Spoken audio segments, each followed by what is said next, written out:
p.m. Eastern. The Daily Report with John Dickerson starts right now.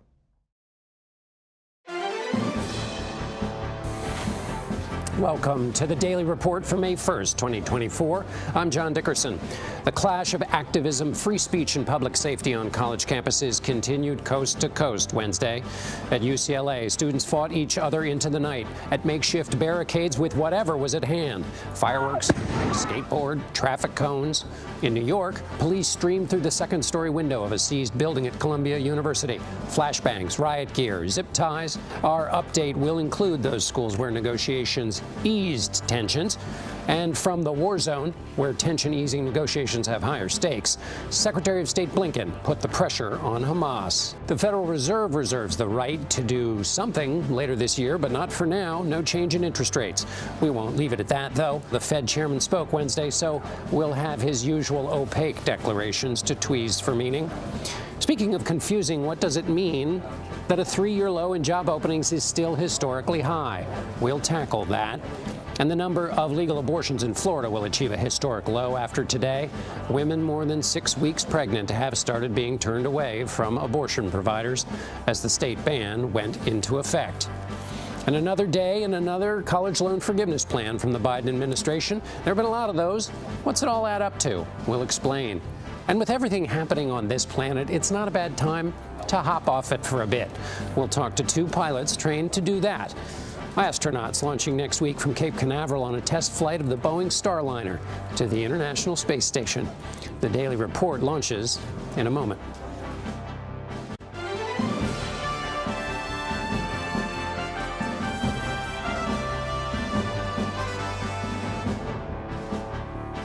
Well, hello. Thank you for joining us. We begin our report with mass arrests of pro-Palestinian protesters at colleges in New York. Tuesday night, Columbia University asked police to enter campus and clear out a building that had been overtaken and barricaded by student demonstrators. The decision was made nearly 2 weeks after pro-Palestinian protesters set up an encampment on the school's main lawn. According to the NYPD, nearly 300 people were arrested Tuesday night. That includes 109 demonstrators at Columbia and 173 demonstrators at the nearby City College of New York. It is not known how many of those arrested are current students. Protests aren't just here in New York. Multiple people were arrested at the University of Wisconsin-Madison and the University of Southern Florida on Wednesday. UCLA also canceled classes after police clashed with demonstrators.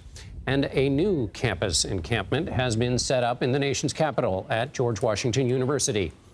Deals with student protesters have been reached at some schools.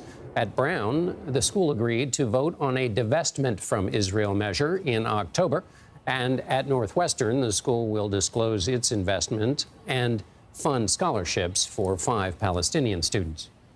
Let's turn back to Columbia University, though. That's where Michael George is right now. Michael, after all this at Columbia, with less than 2 weeks left in the semester, what was the mood on campus like on Wednesday?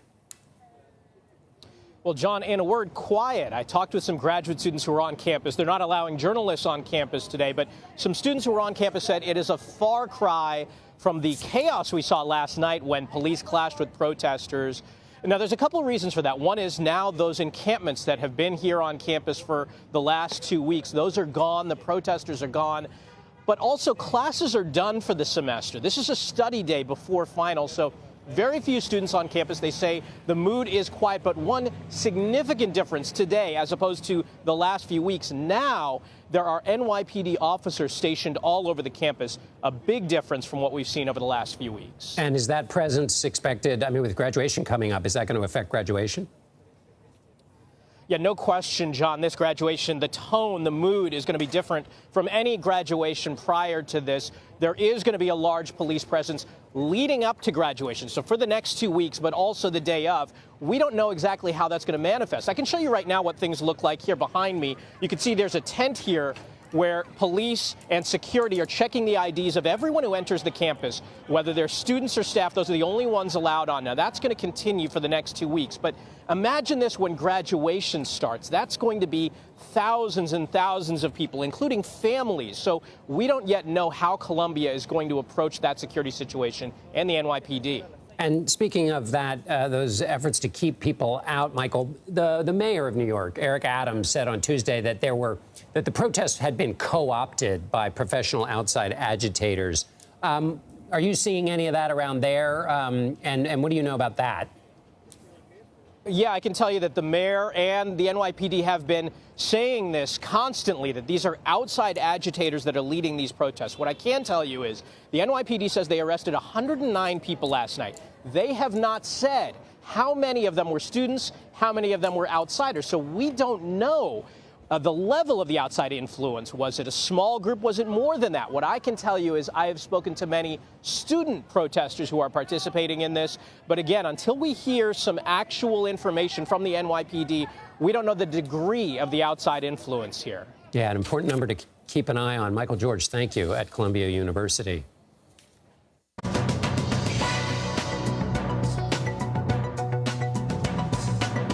Now to the economy. As expected, the Federal Reserve is leaving interest rates unchanged.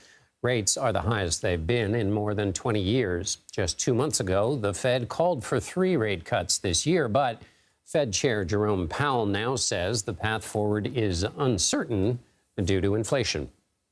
We've stated that we do not expect that it will be appropriate to reduce the target range for the federal funds rate until we have gained greater confidence that inflation is moving sustainably toward 2%.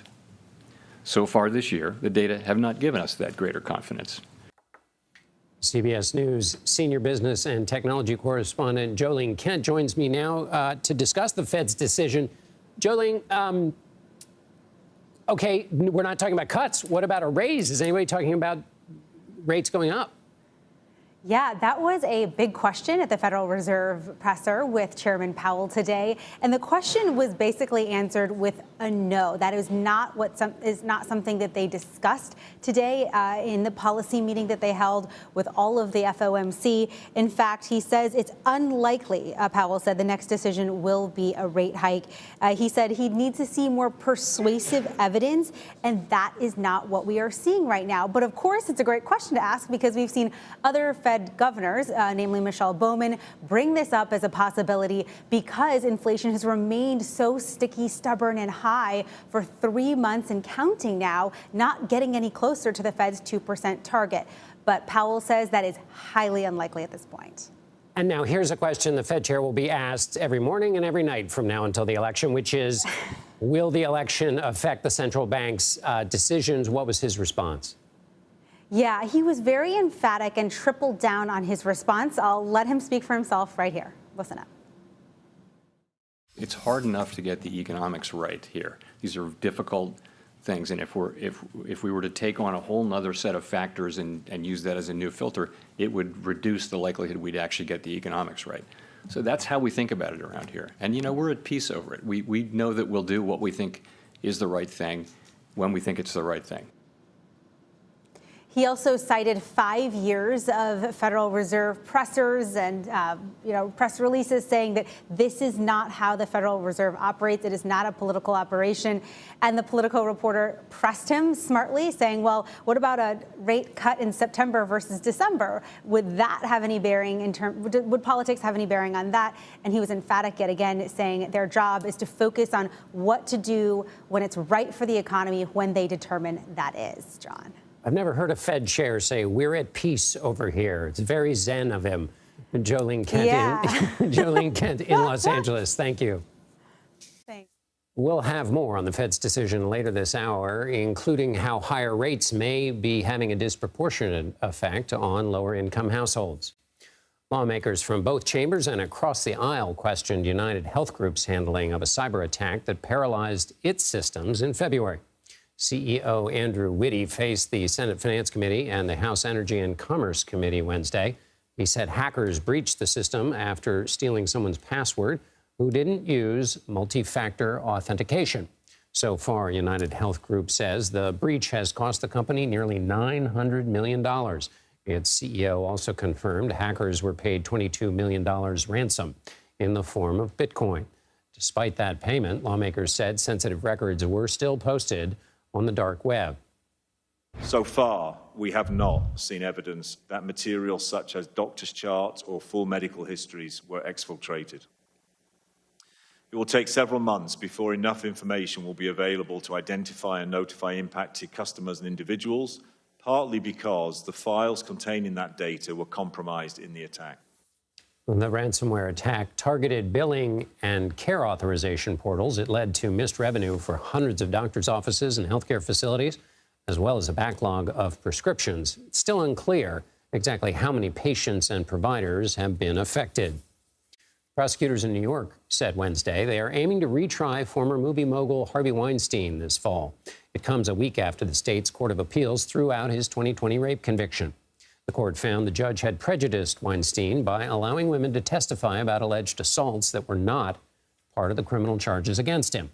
The 72-year-old had been serving a 23-year sentence in upstate New York. Weinstein has since been transferred to Bellevue Hospital in Manhattan, where he remains in custody. However, his spokesperson says he may be extradited to California, where he was sentenced in 2022 to 16 years prison for a separate rape conviction. Secretary of State Antony Blinken held another round of high-level talks in Israel Wednesday to push for a ceasefire deal. Blinken is in the Middle East for the 7th time since the war against Hamas began in October. He met with Prime Minister Benjamin Netanyahu and other top leaders as Israel vows to invade the southern Gaza city of Rafah, where more than 1 million Palestinians live at the moment. Blinken said Israel has made compromises in the proposal for a ceasefire. Hamas has to decide whether it will take this deal and actually advance the situation for the people that it purports to care about in Gaza. There is no time for delay.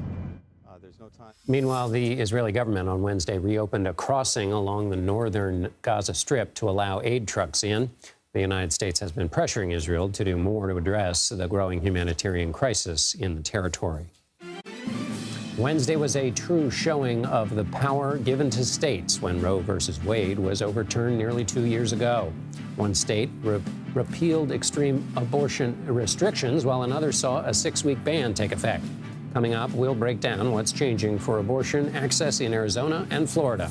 Plus, the Biden administration cancels more student loans for hundreds of thousands of Americans. We'll take a look at who qualifies and how the latest round of relief plays into the president's larger plan to cancel debt. You're streaming The Daily Report.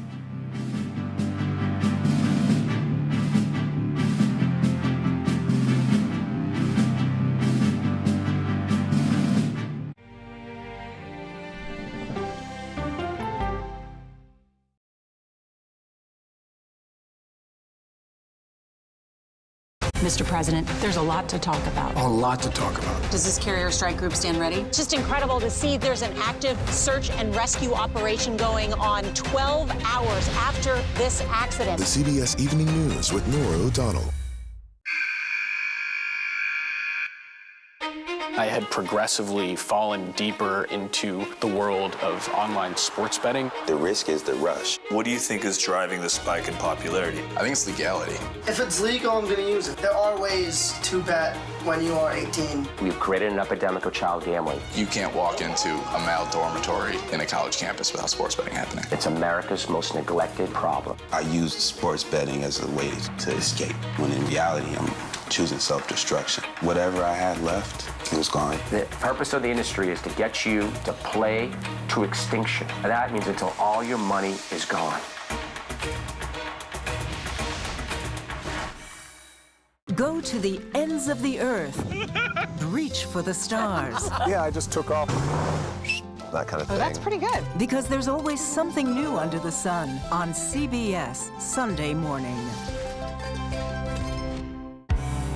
An original documentary from CBS Reports. That desired farm, it's a wonderful place to raise children, and it still is. Promises broken. Black Americans have been the target of racism and discrimination pretty much from the time they acquired ownership in the land. Costing black farmers hundreds of billions in generational wealth. They did everything to make sure we were run off that land. But communities are uniting to continue the fight. Collective ownership is powerful. To keep their land and their dreams alive. To watch my children play on land that we own means everything. So land is power. Most definitely. 40 Acres and a Mule, now streaming on the free CBS News app. People with developmental disabilities were once sequestered by the hundreds of thousands in institutions. Many of our fellow citizens are suffering tremendously because lack of attention, lack of imagination, lack of adequate manpower. Disability activists have since torn down barriers blocking them from living at home or in the community. We conclude that Title II of the ADA requires states to provide community-based treatment for persons with mental disabilities. But of the 16,000 people who remain in state-operated institutions, half are in 5 states, and Illinois is one of them. I don't want to live in the institution. It makes me feel discriminated against. Do you think there are people living in institutions in Illinois that don't need to be living there? Yeah, because they're proving it as soon as they get out.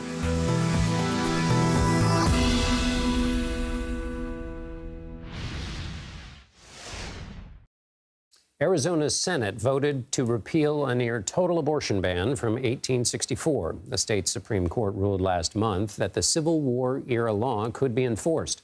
Democrats in the state legislature quickly worked to reverse it. They succeeded Wednesday with the help of 2 Republican state senators. Once signed by Governor Katie Hobbs, the repeal will still take 90 days to go into effect, and there will likely be a brief period when the 1864 law is in place. It reverts Arizona law back to a 2022 statute allowing abortions up to 15 weeks into pregnancy. Abortion rights activists are also working to gather signatures to get a measure on the November ballot that would allow abortions up to 24 weeks. Thousands of Florida women lost their access to abortion care Wednesday as the state's ban took effect after months of failed legal challenges to block it. Performing or participating in an abortion after 6 weeks is now a felony in Florida. That's before most women even know they're pregnant.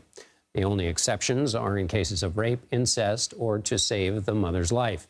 For women seeking an abortion in Florida, they will need to drive 3 states away. The closest clinic is in North Carolina. Depending on where in the Sunshine State you live, that could take 12 hours. Then things get even more complicated because North Carolina requires a 72-hour waiting period before performing the procedure. CBS News political correspondent Caitlin Huey-Burns joins me now from Jacksonville, Florida. Caitlin, what does the law actually mean in practice for people in Florida and the surrounding states as well? Well, John, that map that you just showed is really important because it shows that Florida was one of the few states since the fall of Roe v. Wade that had fewer restrictions since other states passed restrictions or near total bans nearby. So Florida had actually seen an influx of patients from neighboring states that had banned the procedure. Now it is essentially illegal in most cases to have an abortion here. So that means, as you mentioned, those seeking the procedure will have to drive far distances, but it also shows that the South has really kind of solidified in terms of near total bans or outright bans in this region. And what's the reaction been at this juncture in the state? Well, John, yesterday we spoke to a OBGYN who offered abortion services in the final hours before it would become illegal. And she said that she was very concerned, as many physicians are, about what this means for physicians offering basic maternal care. And we've seen this in other states. Those women suffering miscarriages and doctors, afraid to offer common practices to treat those miscarriages. And other sorts of similar types of situations. She said that she was concerned about that and what that means for physicians here just offering basic maternal health care. But on the other hand, we spoke to a Republican lawmaker who was supportive of that bill, who wants Florida to be a model for other states. This was a long road to what he said was an achievement here. This is something, of course, Ron DeSantis signed into law last April. Now, of course, there's an election, but there's also a measure on the ballot in Florida. So give us the electoral and political implications of this for November.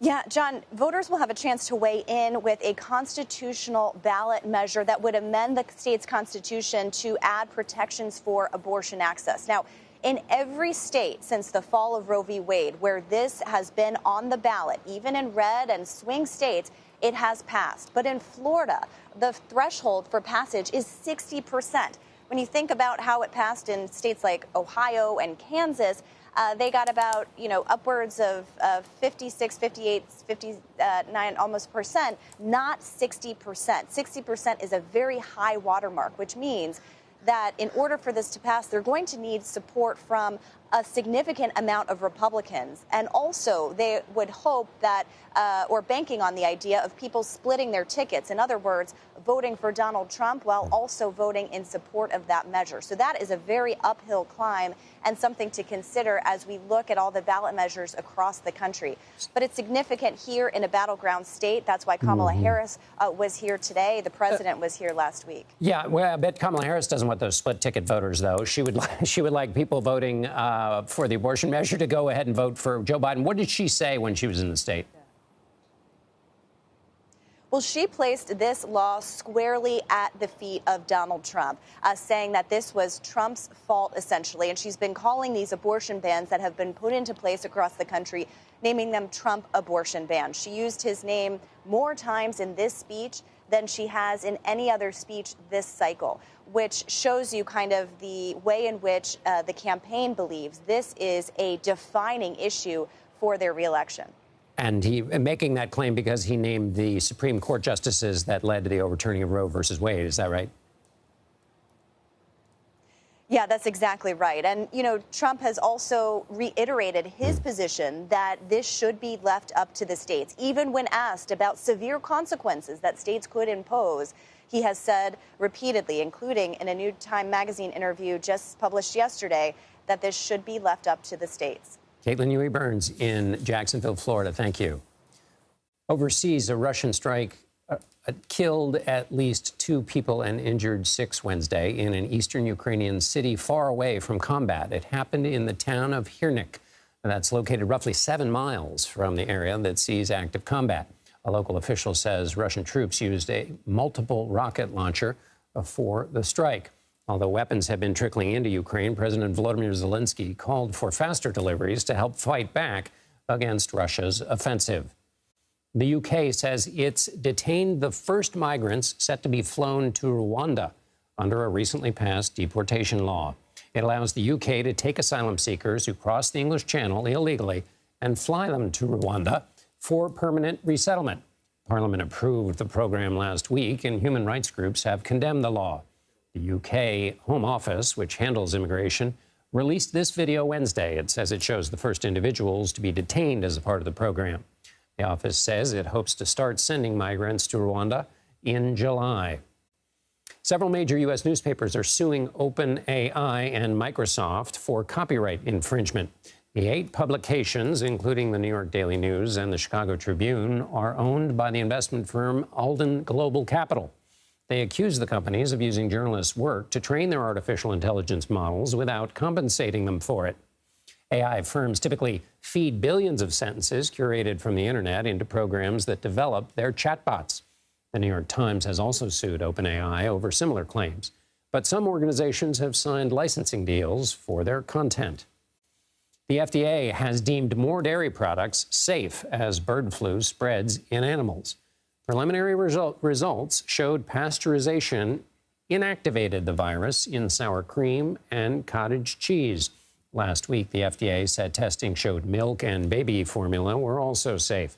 The Agriculture Department, meanwhile, has begun testing ground beef in states where dairy cows tested positive for bird flu.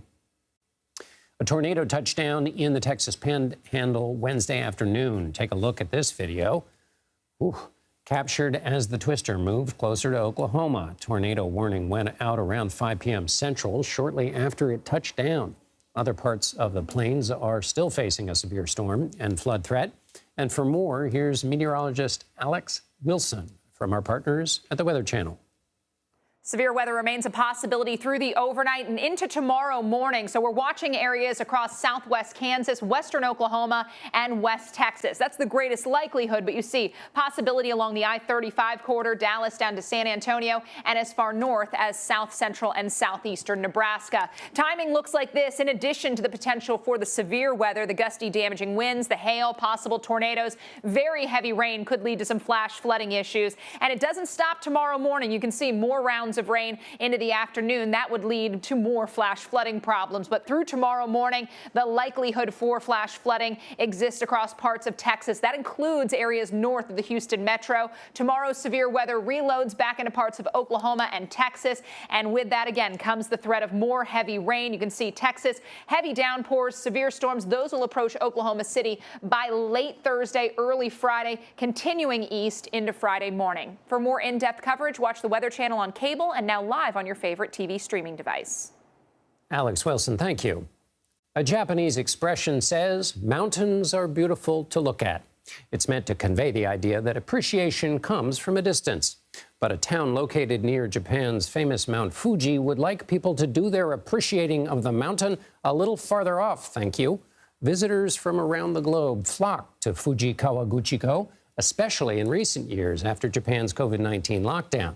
But residents say tourists litter, trespass, and ignore traffic signals. This week, the town started construction on a large black screen to block the view of the mountain.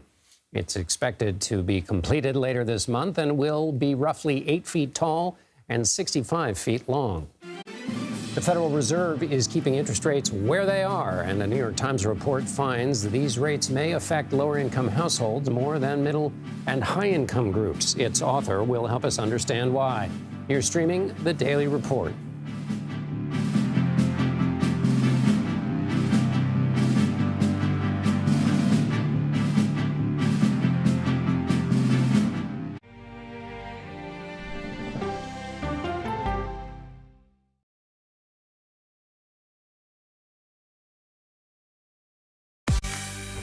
On our places, bright, shiny faces. When you wake up in the morning, we want to be your go-to team. Nate has one of the quickest minds I've ever seen. Tony has a way of making people feel comfortable. Gail has this unbelievable knack to ask the question that you're asking at home. I've been told I could talk to a tree, and that's pretty much true.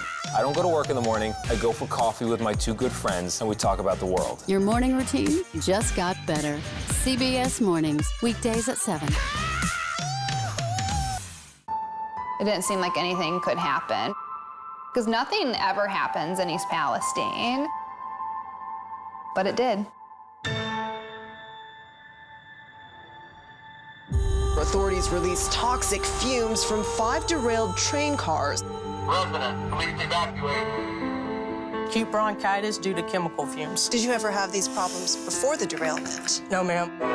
This neighborhood's not safe no more. We can assure the community that there's not vinyl chloride entering their communities. Then why are there so many people feeling these various symptoms of bloody noses or difficulty breathing or bronchitis? That's a hard question to answer. We're talking about one of the most blatant releases of a mixture of some of the most toxic chemicals that we've seen in America.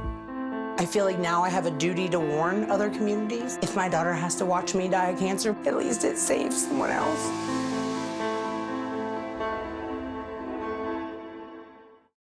This case. It's like a screenplay, something straight out of Hollywood. But it's not fiction. It's 48 hours. Human remains found this week. 4 families shattered. There's no physical evidence. The mystery would haunt investigators for years. There's some questions that have to be asked and need to be answered. Like a John Grisham novel. A gripping true crime original. 48 hours. Now streaming on the free CBS News app.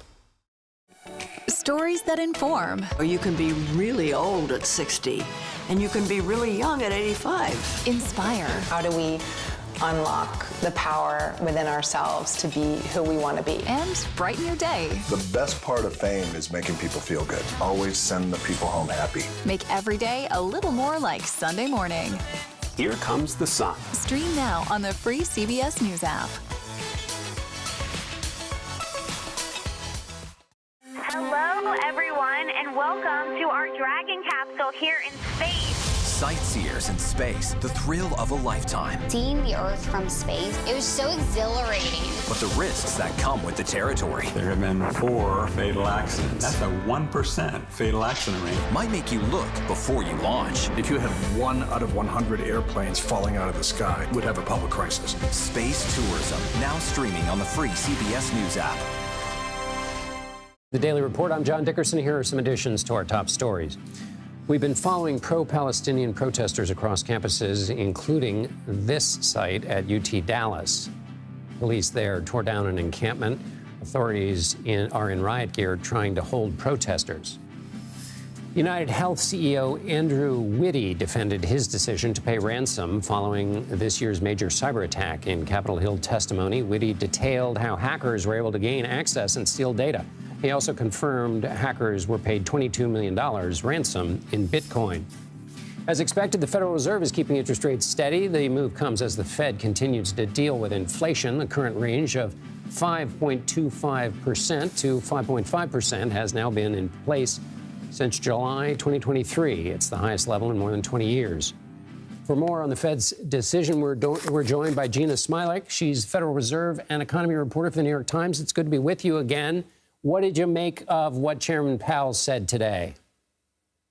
Yeah, it was largely as expected, but I do think one thing stood out, which is that Chair Powell made very clear that the Fed is not considering additional rate increases at this point. He was very clear that it is unlikely that the Fed is going to raise rates further, and really sort of put all of the eggs in either the Fed is going to cut soon or the Fed might, hold rates steady basket, where the conversation we're having is clearly one about, are rates going to come down and how quickly is that going to happen?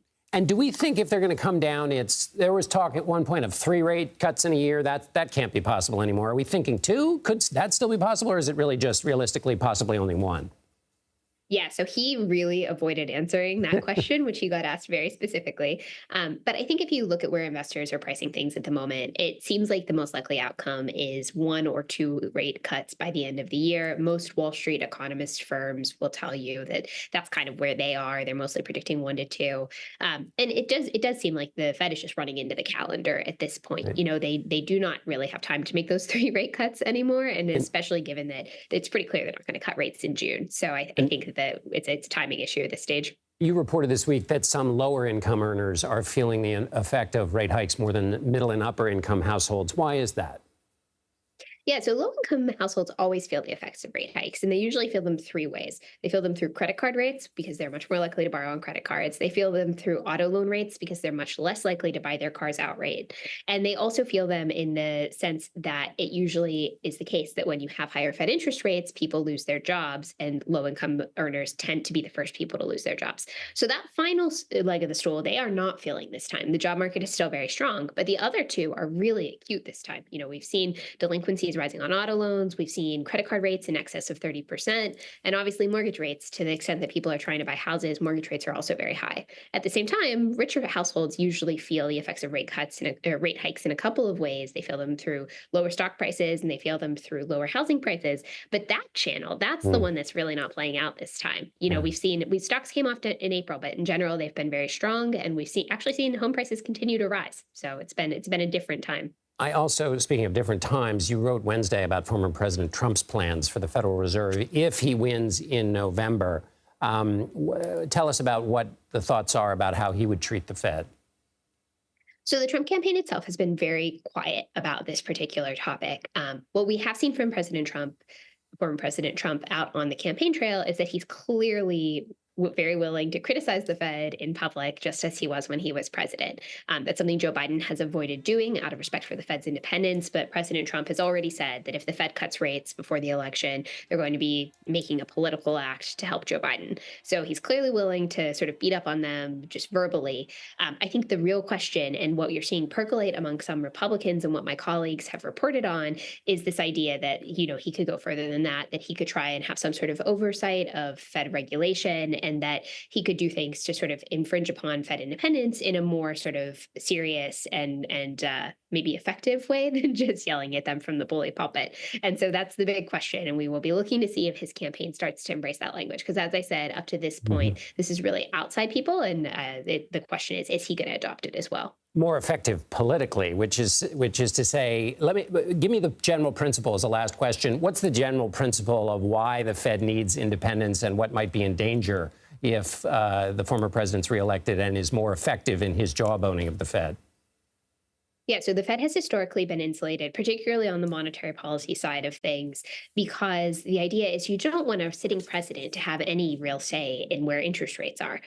Sitting presidents always want interest rates to be very low because they're great for that's great for growth. You know, it's good for their reelection chances.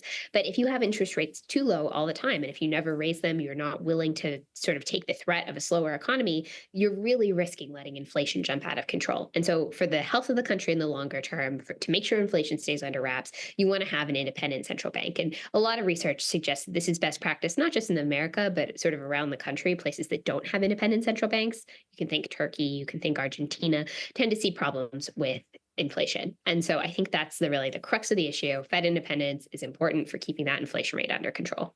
Gina Smilik, Federal Reserve and economy reporter for the New York Times. Thanks so much. Thanks for having me. The labor market has been a continuing bright spot in the post-pandemic U.S. economy.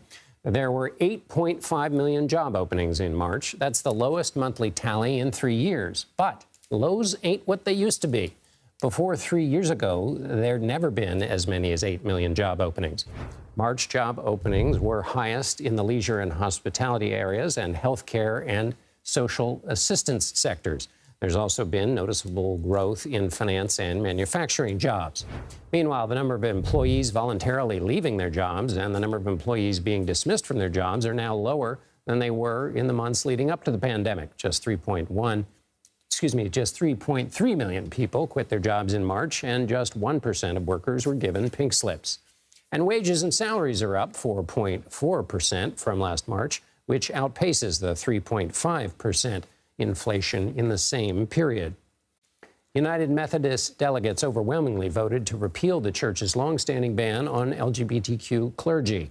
The vote was 692 to 51, a margin dramatically contrasting the decades of controversy behind the issue. Delegates also voted to let clergy decide if they will perform same-sex marriages. This comes after more than 7,600 congregations disaffiliated themselves from the church in protest over calls to be more inclusive.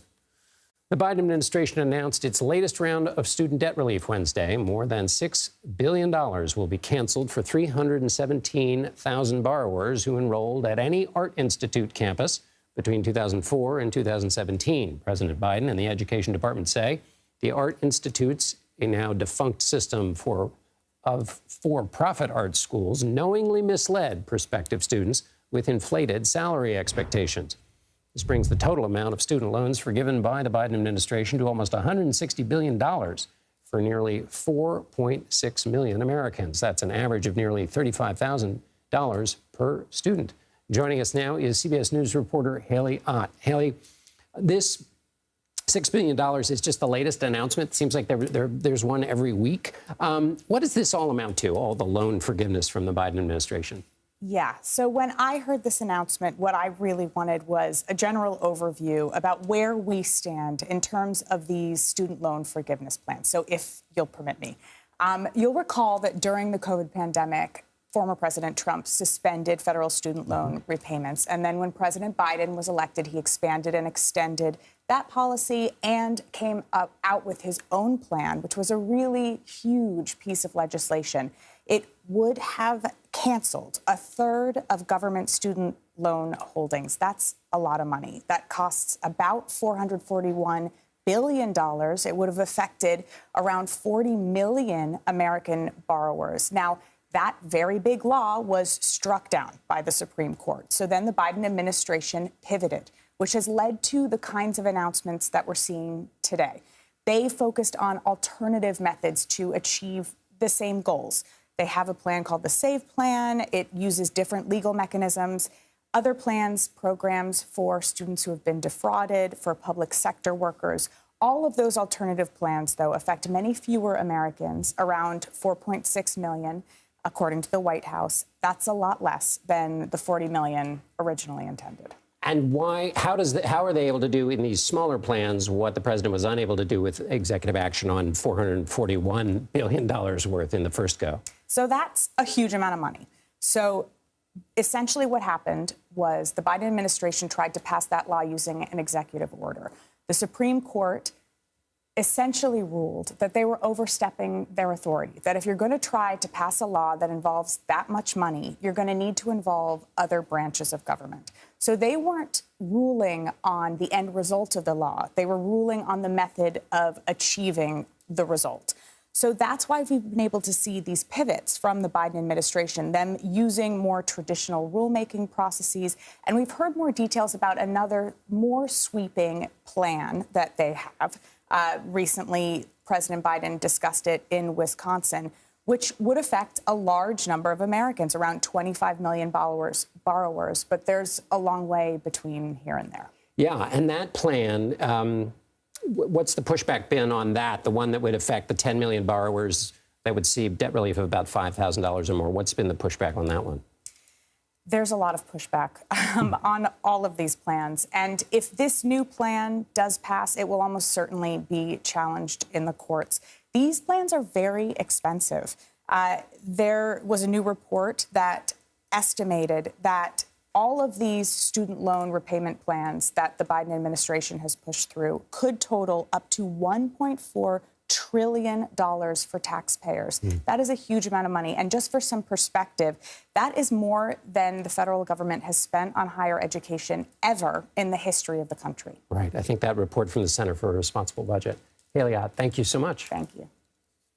The Kennedy Space Center holds a historic launch next week, and we'll get to hear from two astronauts who are a part of the mission. They join the Daily Report next. We'll be right back.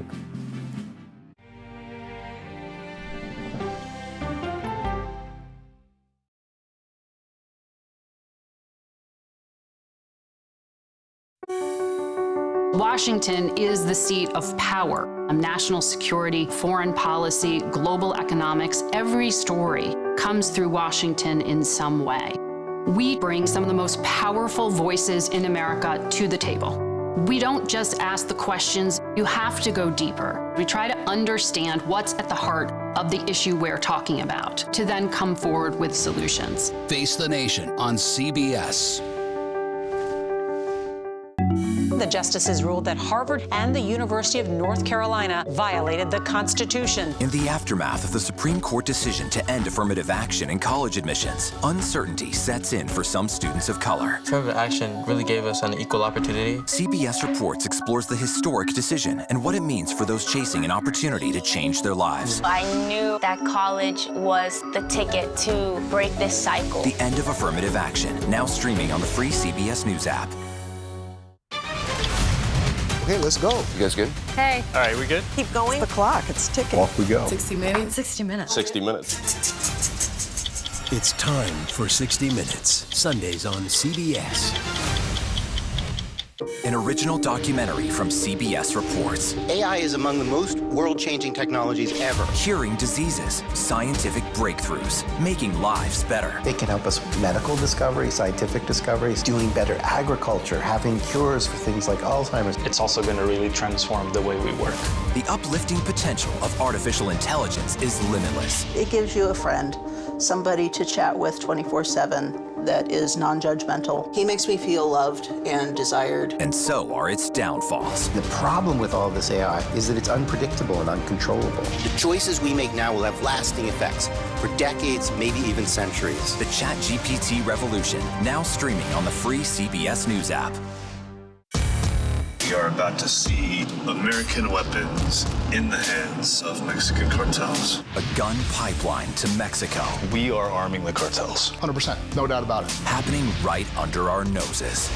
Who's doing something about this? Nobody. A CBS Reports exclusive. Most Americans have no idea that we are effectively arming the enemy next door. This is the story the American people need to know. Arming cartels, now streaming on the free CBS News app. America Decides, taking you inside American democracy. The most important stories on a day-to-day, hour-to-hour basis. You're going to hear a lot of reporting. It is clearly a pivotal moment. Gun control, the economy, education. Both sides of the political aisle fight it out for power. Bringing you the analysis that you need. Thoughtfully, with context. Be part of the conversation. On CBS News Streaming. Welcome to America Decides, Monday through Thursday at 5 p.m. Eastern.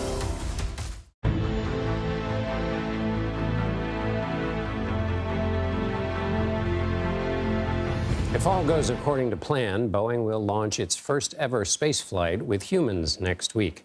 The Starliner spacecraft will lift off from Florida Monday night for a multi-day mission to the International Space Station. It will be the second time NASA is launching a private spacecraft through its Commercial Crew program. The first was SpaceX Crew Dragon in 2020. For more on this cutting-edge mission, I'm joined by Commander Barry Butch Wilmore and pilot Sonny Williams. Both are also seasoned astronauts for NASA. Let me ask you both, first with you, Sonny, how does it feel right before this historic launch? Yeah, John, great question. You know, we're here at the Air Crew Quarters in Kennedy Space Center, just getting ready. It's, you know, of course, a little bit nerve-wracking, but at the same time, really exciting. You know, everybody's ready. We've trained for a long time, so I feel like we're ready. Right, Butch? Yeah, we're ready. Now, Butch, there have been a little bit of push. They've been the launch has been pushed back a little bit. Technical issues. How do you think about technical issues? Do they get kind of solved and it diminishes, or is there a chance there might be again? And is it just that's the cost of doing business? Well, I can tell you from all the issues, the technical issues that we've encountered, we're better off for having found them. It's actually been progression. People say these are setbacks. I don't think that's the right term, because when you find these issues, you want to uncover them now, and we have on several occasions, as you mentioned. But we are progressing forward, and this is a much better spacecraft because of the issues that we find, and that's what test is all about. This is a test mission. We've been doing tests for years in the simulator, and that's where we found some of the things that have been rectified, and we expect to find some things as well on this flight test. As we go through it step by step, methodical with all of our ground teams, we're ready for just about any contingency that could arise.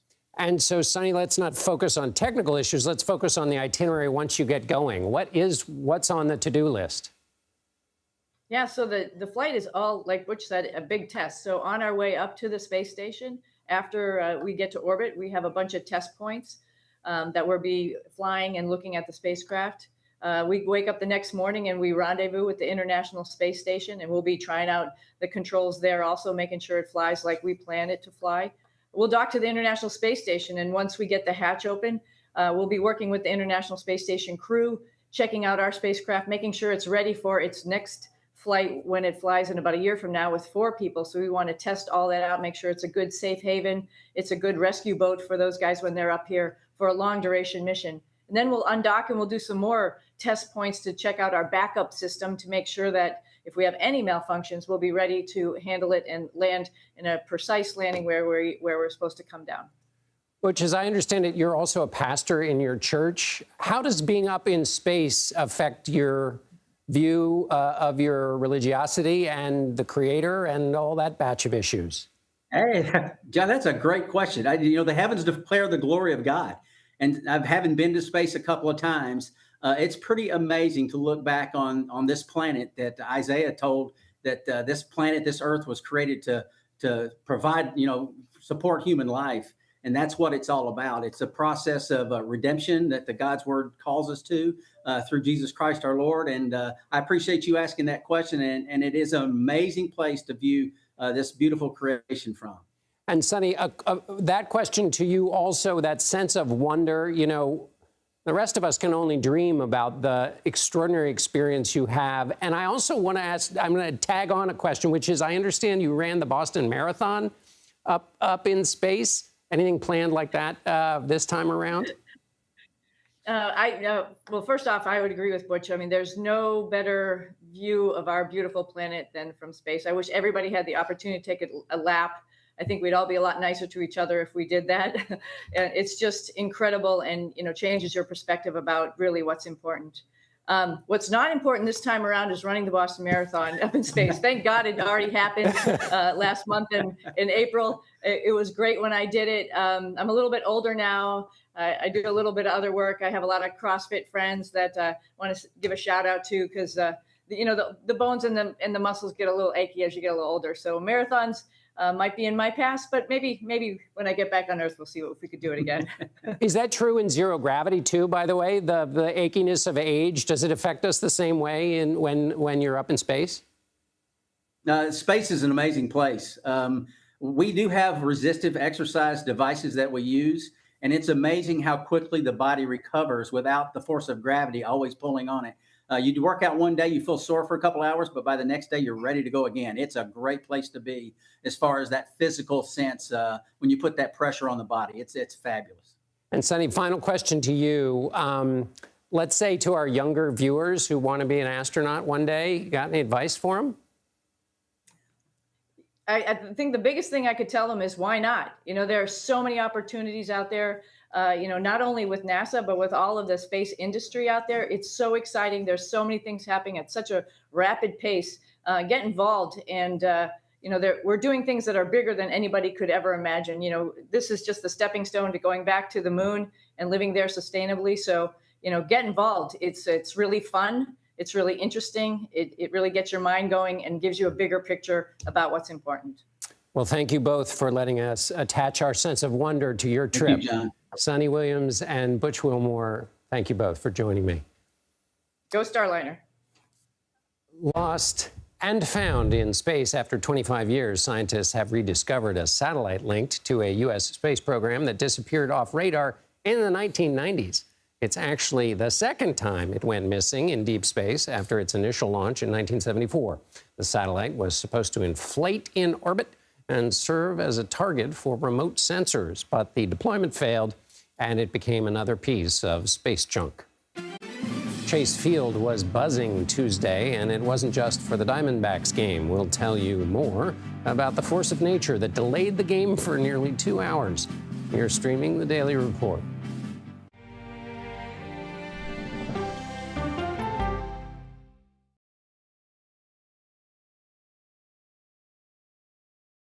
Go to the ends of the earth. Right now. We got something crazy.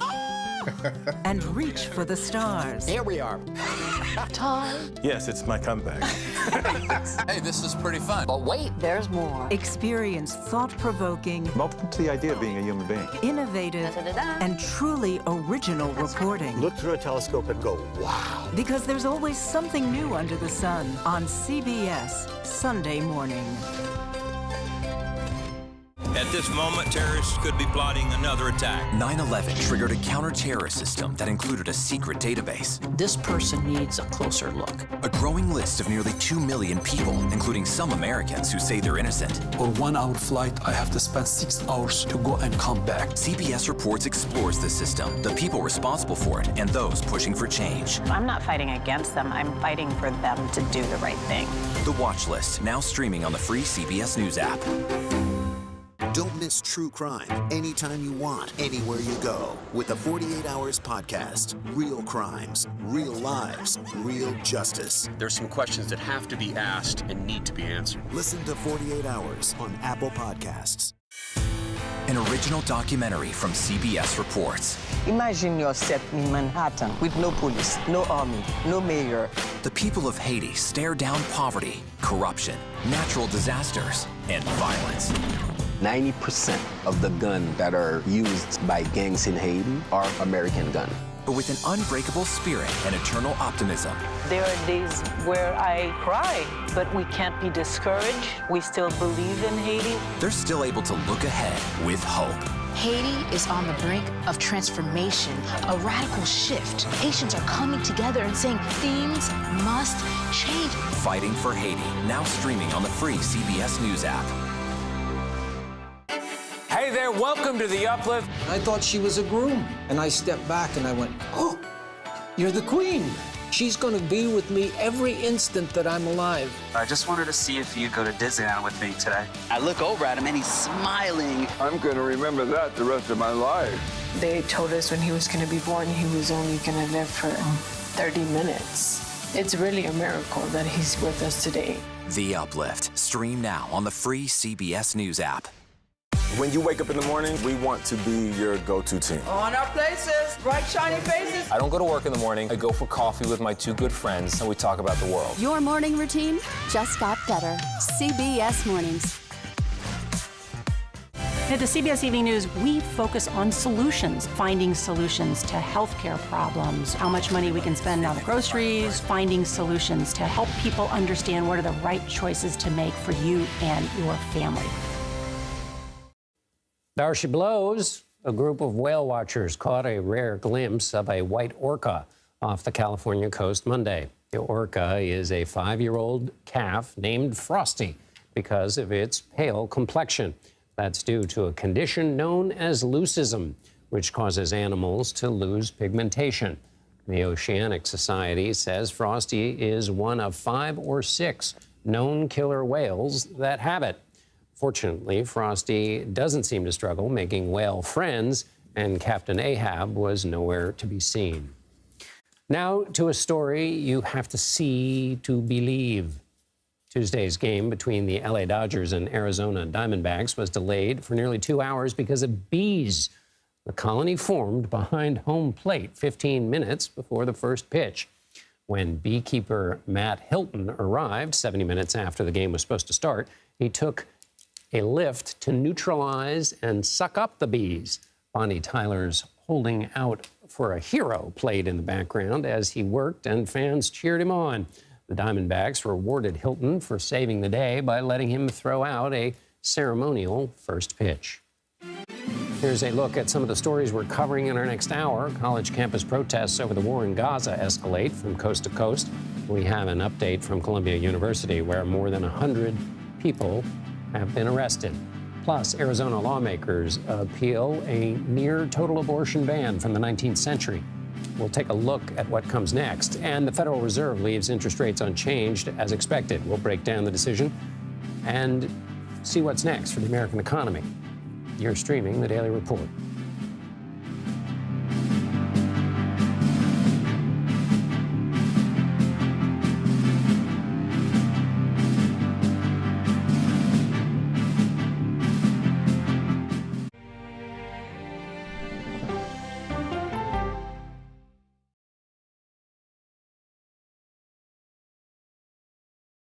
Okay, so let's just start at the beginning. Well, let me start with this. What is at stake here? What is the answer then? Do you know why? You want me to just keep going? Is that a good thing or a bad thing? Were there death threats? How is this possible? What's wrong with that argument? Are you saying they lied? Have you told the government that? Why won't you say the word crisis? You're not answering my question. Is this really Is that scary? Does that make sense? What do you mean?